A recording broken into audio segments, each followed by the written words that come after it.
കേരളത്തിലെ പ്രത്യേകിച്ച് കണ്ണൂർ ജില്ലയിലെ BJPയുടെ നേതാക്കൾ സുധാകരനെ കണ്ട് അമിത്ഷായുമായി കാണാൻ, കണ്ട് സംസാരിക്കാൻ സൗകര്യമൊരുക്കാം, അതിനെപ്പോഴാണ് നിങ്ങൾ പോകുന്നത്, അതിൻ്റെ ഏർപ്പാടുകൾ ചെയ്യാം എന്ന് പറഞ്ഞുകൊണ്ട് സുധാകരനും അമിത്ഷായുമായി ബന്ധപ്പെടാൻ, BJP നേതാക്കളുമായിട്ട് ബന്ധപ്പെടാൻ ഉള്ള നടപടികൾ സ്വീകരിച്ചിരുന്നു എന്ന് സുധാകരൻ തന്നെ വ്യക്തമാക്കിയിട്ടുണ്ട്.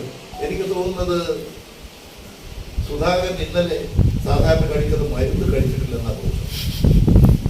അതുകൊണ്ട് ഇത് രാവിലെ അതിൻ്റെ ഒരു തകരാറ് പ്രകടിപ്പിച്ചുകൊണ്ട് ഞാനെന്തോ BJPയിലേക്ക് പോകാൻ പോകുന്നു എന്ന് പറഞ്ഞുകൊണ്ട് ഏതോ ഒരു BJPയുടെ വനിതാ നേതാവിൻ്റെ അസിസ്റ്റൻ്റായി, അവരുമായി അടുപ്പമുള്ള ഒരാളായി, കാരണം BJP RSS നേതാക്കളുമായിട്ട് സുധാകരൻ അടുപ്പമുണ്ടാകും, അതിൻ്റെ അടിസ്ഥാനത്തിൽ എനിക്കൊരു വിവരം കിട്ടിയിരിക്കുന്നു എന്ന് പറഞ്ഞുകൊണ്ട് ഒരു പ്രസ്താവന നടത്തി.